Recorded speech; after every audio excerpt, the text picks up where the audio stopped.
Hello and welcome back to our next YouTube mini video. This one is entitled Monomers to Macromolecules Glucose. All right, so I apologize for the low-tech-ness of this particular video, but I think it's really important that we learn how to draw the molecule glucose to understand how glucose can undergo a dehydration reaction to become not just a monosaccharide, but a disaccharide, trisaccharide into a polysaccharide, okay? So let's begin by drawing glucose, all right? So we're gonna draw the ring structure, and I'm gonna use the simplified form that we saw before in the hydrocarbons lecture, all right? So we're gonna start by drawing an oxygen right there, and then the oxygen, we're gonna put a diagonal line down here. Now watch this first, and then another diagonal line there, a little horizontal line like so, diagonal line, and we're gonna round that off to a hexagon shape. I hope you can see that I'm trying to draw a hexagon, all right? But each one of these bends, right, each one of these points, like we saw before in the hydrocarbon lecture, represents a carbon, okay? So off of these carbons, we are going to put some hydroxyl groups. So I'm going to draw a little down line right here, and that is going to be an OH, hydroxyl. I'm going to put another hydroxyl right there.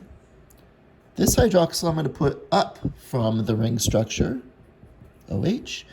This hydroxyl I'm going to put down like this, and this time I'm going to write HO, because what I'm trying to represent here is that the oxygen is bonded to the carbon, right?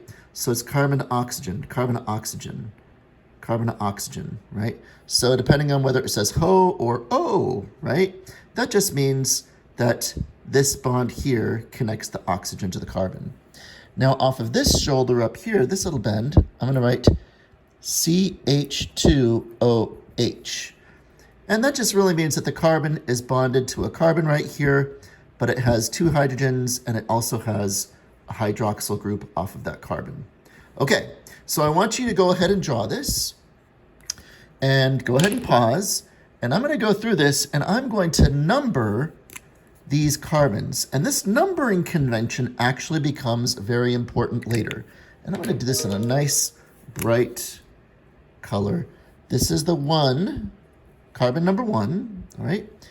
This right here is carbon number 2, carbon number 3, number 4, number 5, and this carbon is number 6, right? So if we go around, we take a look at this ring structure for glucose, we can count the carbons. 1, 2, 3, 4, 5, 6. So C6. How many hydrogens are there? There's 1, 2, 3, 4, 5, 6, 7 that we've shown here, but there are some implied carbons. I'm not going to bother drawing out, let's see, how many carbons can fit off of the, hydrogens can fit off this carbon. Another one, right? So 1, so I'm going to write in green the implied hydrogens, right? So there's a little hydrogen there. I normally am not going to bother writing it in the simplified form, right? There's another little hydrogen there that if I were to finish off all of the possible atoms that could bond to that carbon right there, we know that that would take on another hydrogen. So if this is carbon, 1, 2, 3, 4 bonds. 1, 2, 3, yep, there must be one more hydrogen here. 1, 2, 3, there must be another hydrogen there. And this carbon already has 1, 2, 3, one more hydrogen there, right? And this carbon here we've already drawn with 1 bond, 2, 3, and 4 bonds. So that carbon is already happy. Now let's count up the hydrogens, right? So 1, 2, 3, 4, 5, 6, 7, 8, 9, 10, 11, 12. C6H12.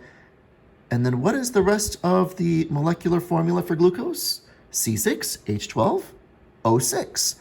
1, 2, 3, 4, 5, 6. And that is O6, glucose. Okay, so this time I want you to draw another one off to the right of it right here. So we're going to draw another identical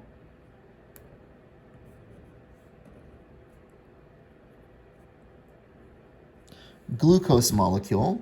All right, so this time let's not add all the extra hydrogens. Let's just put in OH here. There's a hydroxyl group. Whoops, let's make that a little more obvious. And here is a hydroxyl group. Here is a hydroxyl group. And here is a whole hydroxyl group. And then we've got CH2OH.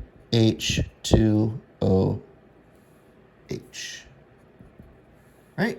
Okay, there we go. Now I've got two glucose molecules right next to each other in close proximity. Do we see now an opportunity for a dehydration reaction to occur? All right, if you're looking at these two hydroxyl groups, and if you remember the dehydration video that we had earlier, there, that forms water, that goes away, right? And now what we're left with, and I'm going to draw the even simpler version of these two molecules put together, right? I'm just going to draw it like this. The two hexagons. I'm not going to bother with all the hydroxyls. I'm going to draw them right next to each other.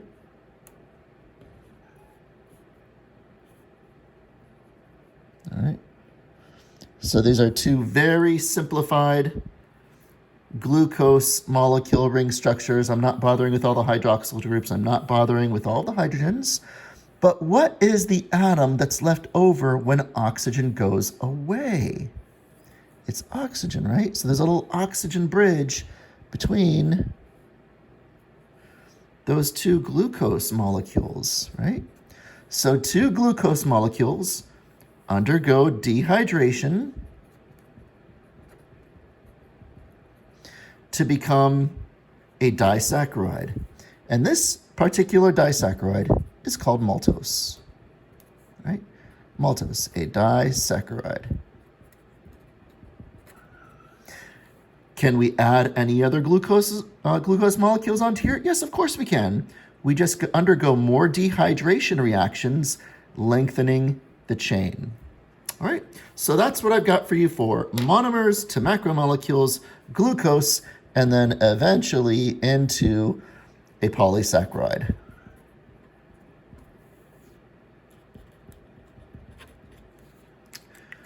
All right, so please turn this in along with your ALM if you're in my class and if I have asked you to do so. All right, see you in the next video.